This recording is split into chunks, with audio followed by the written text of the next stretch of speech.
I fell in love with somebody that I've never seen before. I really, truly believe that love is blind. That's false, America. If you've been checked in at all over the last few weeks, you probably heard, watched, or read something related to Love is Blind Season 6. This season, as with its predecessors, has raked in millions upon millions of viewers on Netflix and temporarily cemented itself in our pop culture discourse. And this season in particular has seemed to stir up more conversation than ever, most likely due to the fact that this cast in particular is probably the most unserious cast Love is Blind has ever had, and that is putting it lightly. While drama has always played a role in the show, from love triangles to the oh-so-ironic and seemingly unavoidable tension that arises when couples lack of physical attraction, in this season, drama ascends from being the equivalent of a guest star on a multi-episode arc to tantamount to a member of the regular cast. So quickly out of the gate, we are shown exactly what we are in for this season, and by the time the post-pod vacay is over, I don't think any viewer would be surprised to find out that only one couple ended up saying I do. But for all the calls for Love is Blind to return to its roots and produce another Cameron and Lauren love story, the show is more popular than ever. Because face it, we love watching things blow up, and this season is the biggest train wreck in the series thus far. So let's explore just some of the reasons why Love is Blind has become a joke of a show. Nobody wants to get married.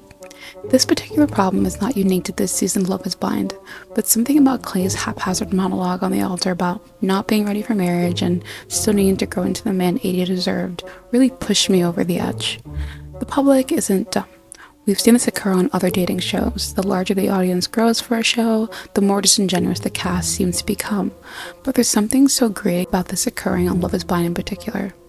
The show, unlike some of its reality show peers, like The Bachelor, centers around marriage, not engagement, marriage. In case we forgot the original premise of the show, singles who were struggling to find love in this looks and dating apps obsessed dystopian world had the opportunity to willingly enter this experiment where their looks for once would not be a factor in building a deep connection with another person. This concept has become so deeply bastardized at this point. We are watching contestants openly talk about their celebrity lookalike. Do you ever get told you look like a celebrity? Yeah. Do you? I do. I do too. It's MG.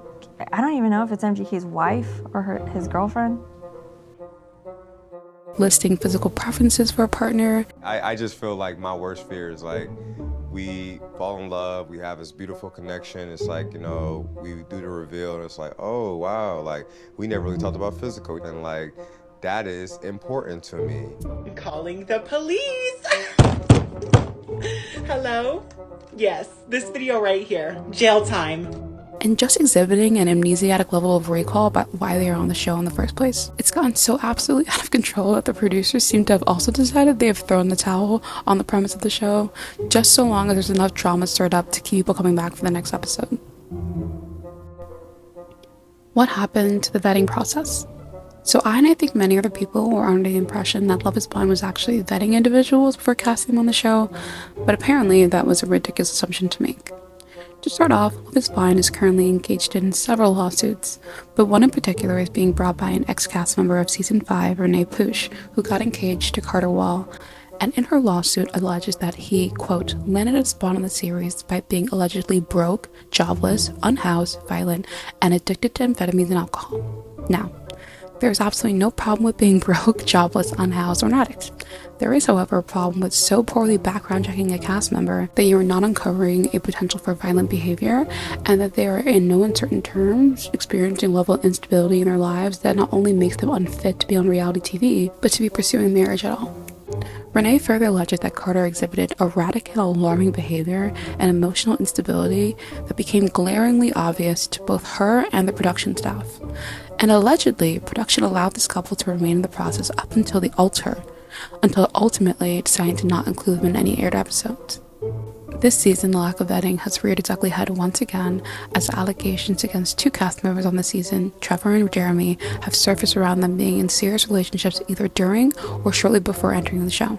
If you're getting SK and Raven flashbacks, you're not alone. According to Trevor's ex-girlfriend Natalie, he was actively in a relationship with her throughout the filming of the show, and that allegedly they were in an understanding that he would go on the show while they were together in the hopes of getting financial returns. While Jeremy is being accused by his former fiancée Brittany and her mother that he was both living and engaged to her a week or two prior to filming. Jeremy has refuted the allegations and maintains that, quote, not living with anyone when casting reached out, and he was not engaged when he applied for the show. But at this point, the whole having a partner at home thing is becoming too much of a norm, and it makes it so difficult to take the show even slightly seriously. Or letting groupies hang around. Another aspect to the season in particular has been perplexing me to no end is just how many cast members who did not find someone in the pods have not only been involved in the season, but have had full storylines centering around their involvement in the established couples' relationships. This video is not about coming for Sarah Ann, but I will let it be noted on the record that she and Jeremy make a great couple because they are two incredibly self-serving people who have a deep-seated inability to take accountability for any of their actions. But back to the point. In previous seasons, we might have seen periphery characters at production organized events, and maybe they cause some drama here and there. I'm thinking Josh with Marshall and Jackie, but even that's a bit different because it was really Jackie who was the instigator in bringing Josh into the main narrative.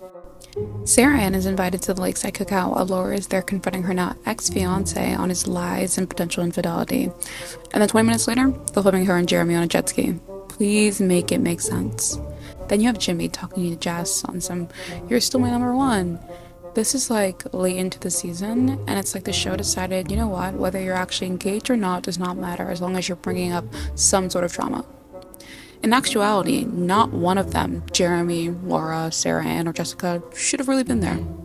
They should have gotten separate scenes of Laura confronting Jeremy, and we should have never seen them again. But then we wouldn't have gotten AD reading Sarah Ann for filth, and objectively that was good TV.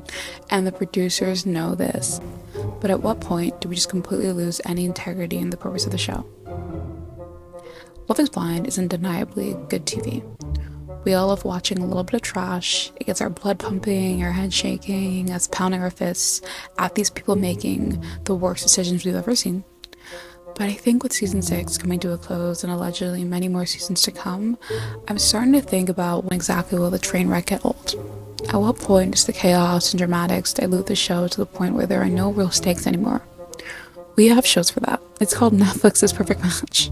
I think Love is Blind and Netflix have to re-examine what exactly is their value proposition. Why should we keep tuning in? What makes Love is Blind different from any other reality dating show? Personally, for me, with every season, those questions become harder for me to answer. Thanks guys for watching my Love is Blind video. I'm very excited for the reunion happening literally today. Tonight will be on, and I'm excited to see what goes down and what the discourse is afterwards. But can't say that I'm not ready for the season to be over. It's just been a lot of drama, and like I said in the video, I'm just really wondering where we're going from here.